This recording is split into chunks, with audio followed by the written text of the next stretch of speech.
The next letter group I have are the letters I and J. And for letter I, you have the same capital stem stroke as we used for P, B, and R, where it starts from the second ascender line. You start here, and it's the same capital stem stroke. For letter J, we don't have a terminal dot because we're not going to end our capital stem stroke this way.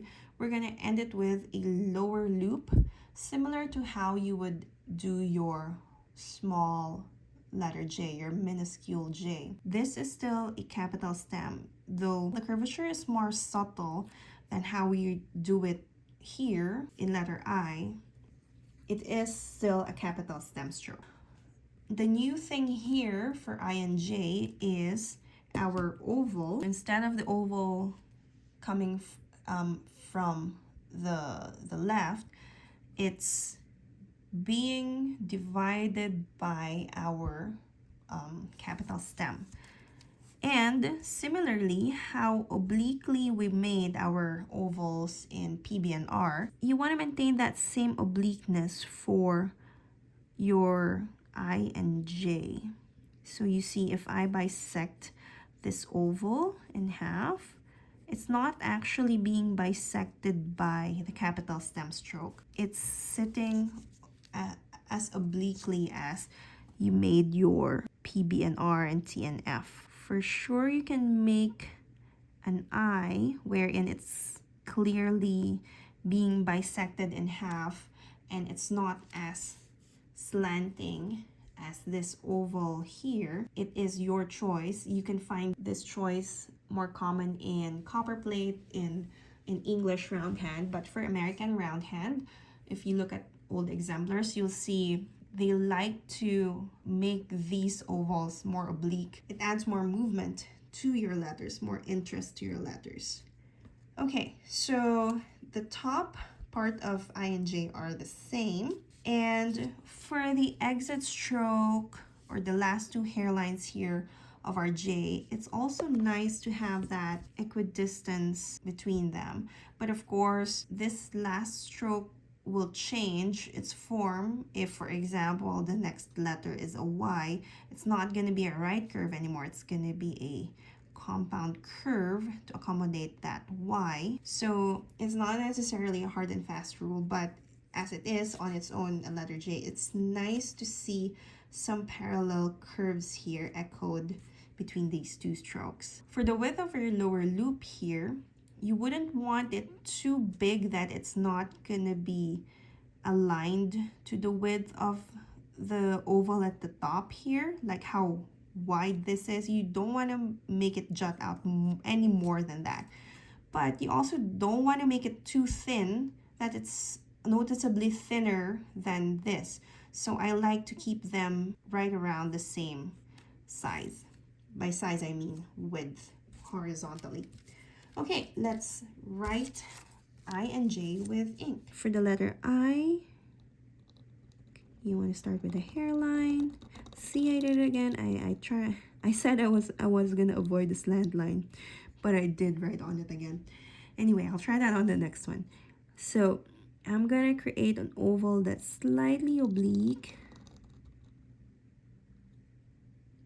I turned it too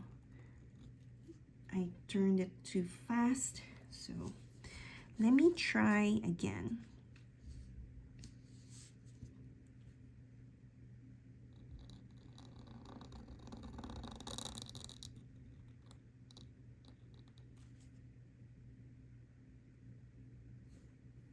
So for this style of eye, wherein there's a triangular space there, I want to show you a different style wherein I'm retracing the hairline up to here before curving out, which is similar to how I did at the top. So I'll retrace a little bit.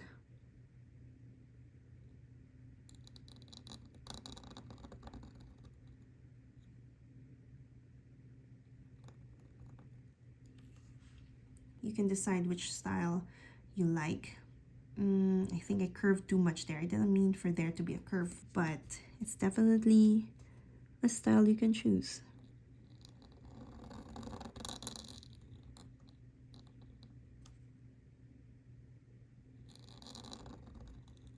Okay, this one is jutting out more, like my oval is even more oblique and it's wider, which is fine. You could replicate the same style in your minuscules, wherein your ovals would be more round than thin. Okay, let's do a couple of J's. So for letter J, because it's such a long letter, it spans 5 full spaces. You want to make sure that your hand is prepared to do that. So this might be a little tricky because I'm at the end of my page and my finger might catch here, but let's try.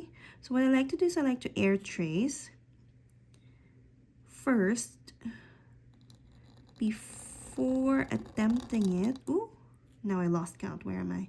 See, this is why I should mark where I'm going. Let me try that again, folks. I was going too fast anyway.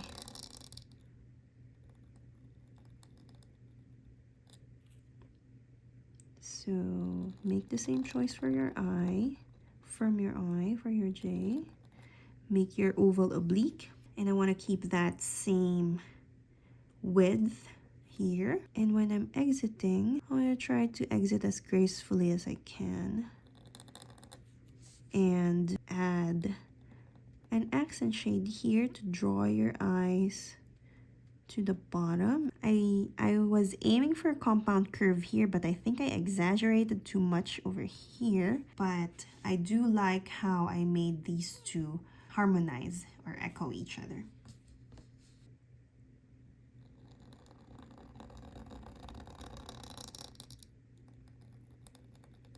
Okay, since I made that thinner, hopefully when I do the top part, I replicate the same style.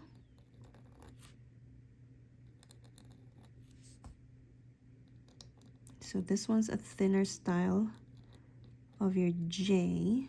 I shouldn't overdo that, but yeah, it's fine. You see there's a nice gentle capital stem stroke curve happening here, adding life to your letter.